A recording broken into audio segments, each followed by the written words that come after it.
खुलुमबाय स्टुडिअ दं आङो राकेश रामसियारि बे समाव MCLA फ्रेश मोसाहारिनिसिम मोनसे मेसेज गहपुरनिफ्राय बे मेसेजखौ हरदों जे बे समाव फ्रेश मोसाहारि बिथाङा जुदि UPPL राजखान्थि हान्जानि सासे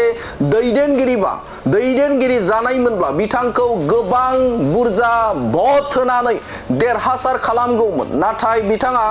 जाय राजखान्थि हान्जाजों बिथाङा दङ बे राजखान्थि हान्जाया BTR गोजोन गोरोबथाखौ केस होग्रा जे सानजा फारसे सिमा बारायनायखौ हेंथा खालामग्रा हान्जाजोंसो दङ थ' बेखायनो बिथांनो जोङो भट होआ होननानै बाथ्रा बुंथिदों गहपुर हालामनि रायजो राजाफोरा जोंखौ BTR आव सोनायाव एबा गहपुरबासिनि सनितपुर आरो बिश्वनाथनि मोजां खोथा सिन्था खालामनो हायाखैमोन बरंस BTR नि बे 3.1 बेखौ बिथांमोननि दोलोनि माखासे दैदेनगिरिफ्रा केस होदोंमोन दा बे बेलायाव गहपुर आरो सनितपुर बिश्वनाथनि गासैबो रायजो राजाया बे दला जे जोंखौ BTR हाबनायाव केस होनानै बे 3.1 माबाखौ दफाखौ बोखारनो नाजादोंमोन बे बाथ्राखौ गहपुरनि गासैबो रायजोआ मिथिगौ बेखायनो बिथाङा मानसि हिसाबै गहपुराव जों मोजां मोनो किन्तु बिथांनि दोलो हिसाबै जों माब्लाबाबो मोजां मोना बिथांखौ जों गहपुरबासिया मोजां भटआव देरहाहोनो हागौमोन नाथाय बिथाङा UPPL दोलोआव जुदि जइन जानायमोनबा आरो बे समाव बिथांखौ रोखा बाथ्रा बुंथिदों जे फ्रेश मोसाहारि बिथाङा गोबां अबदान दं गहपुर हालामनि थाखाय गोबां खामानि मावदों बिथाङा गोबां बे ओनसोल हिसाबाव बा बिथांखौ जोङो सासे दैदेनगिरि हिसाबाव जों बिथांखौ मान होयो एबा सन्मान खालामो नाथाय बिथाङा जाय राजखान्थि हान्जाजों बिथाङा दङ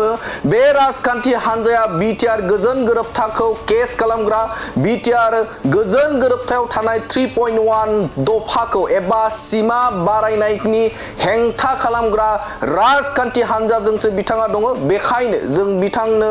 भट होआ होननानै बाथ्रा बुंथिदों एबा बिथांखौ मदद होनायनि मोनसे बाथ्रायानो फैया एबा खोथा गैया होननानै बाथ्रा बुंथिदों गहपुर हालामनिफ्राय थारैनो मख'नांगोन जे बे समाव फ्रेश मोसाहारिया गहपुर ओनसोलाव बिसायख'थि फोसावदिंनो थाखाय थांदोंमोन आरो बे बिसायख'थि फोसावदिं थांनायावनो रायजो राजा आरो गोबां दैदेनगिरिफोरजों सोंखारि जादों जे बे समाव जाय बिथांमोना BTR गोजोन गोरोबथाखौ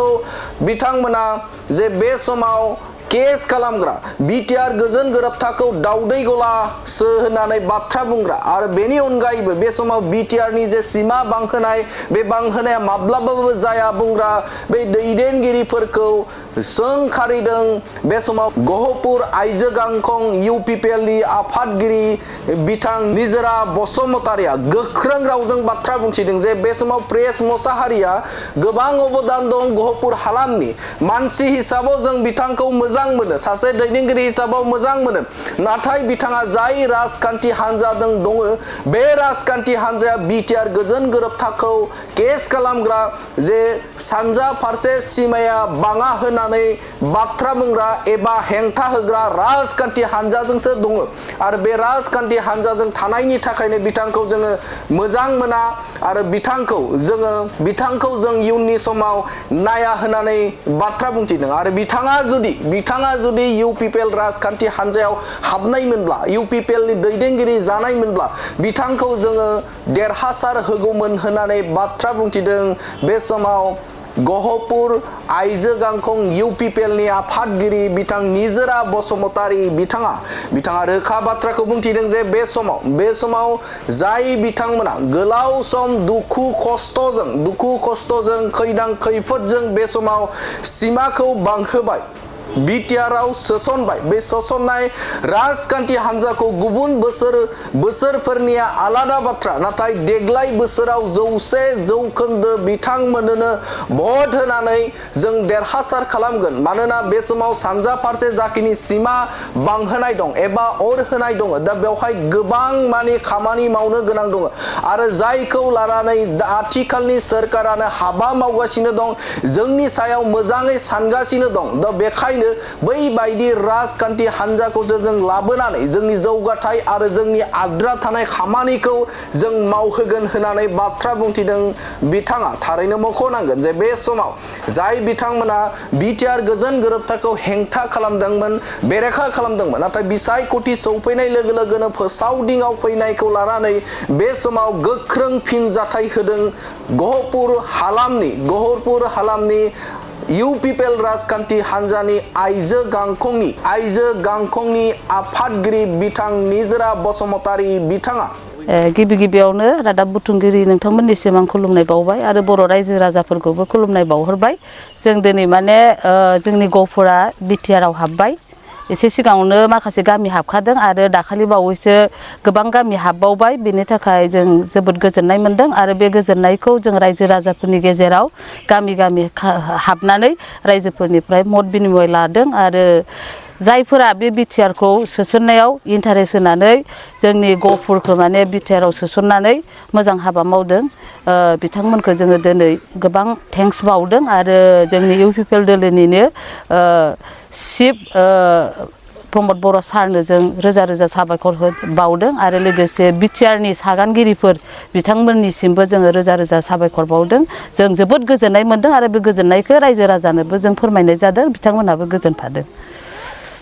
दाख्लै सासे दैदेनगिरिया मैद्य सनाफ्राव फैदोंमोन बेवहाय बिथाङा बुंदों जे माने जोंनि जा माने इउपिपिएलनि दैदेनगिरि बिथांमोननि मावनाया मोजां जायाखै ना मा बुंनो सानगोन बेखौथ' जोङो मा बुंगोन दा बुंनो थाङोब्ला दाखालिसो जोंनि गेजेराव फैनायखौ जोङो मोनथिगौ बिथाङा माने धनस्री समस्तिनि सासे बिजाथि बे बिजाथिया निस्सय बुंलांनायखौ जों एसे दुखु मोनदों खिन्थु मोनसे खोथाया बेनो बे बिथांनि जि दोलो बे दोलोआ माने जोंखौ बिटिआरआव हाबनायाव गोबां हेंथा दंमोन आरो बिथांमोननि बे इसिङारि जोंनिनो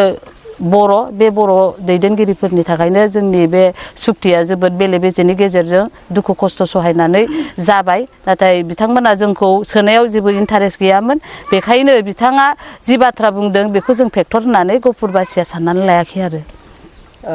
बिपिएफआ देरहाखागोन होननानै बुंदों धनस्री समस्तियाव नोंथाङा मा बुंनो सानगोन बेनि बेलायाव आं एसे सिगाङावनो बुंखाबाय जों बेखौ फेक्टर होननानै सानाखै मानोना आं पार्सनेलिटि हिसाबै बुंगोन बिथाङा गहपुरनिनोमोन आरो बिथाङा खोब बर'नि आन्दलनाव एनडिएफबि हिसाबै गोबां बावसोमदोंमोन बेनि थाखाय जों बिथांखौ थेंक्स बावनांगोन नाथाय बिथाङा जाय दोलोआव दङ बे दोलोआ जोंखौ बिटिआरआव सोनायाव एबा गहपुरबासिनि सनितपुर आरो बिस्वनाथनि मोजां खोथा सिन्था खालामनो हायाखैमोन बरंस बिटिआरनि बे 3.1 बेखौ बिथांमोननि दोलोनि माखासे दैदेनगिरिफ्रा केससो होदोंमोन दा बे बेलायाव गहपुर आरो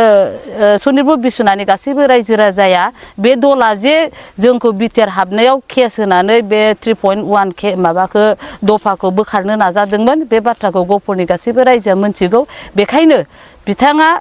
मानसि हिसाबै गहपुराव जों मोजां मोनो खिन्थु बिथांनि दोलो हिसाबै जों माब्लाबाबो मोजां मोना बिथांखौ जों गहपुरबासिया मोजां भटआव देरहाहोनो हागौमोन नाथाय बिथाङा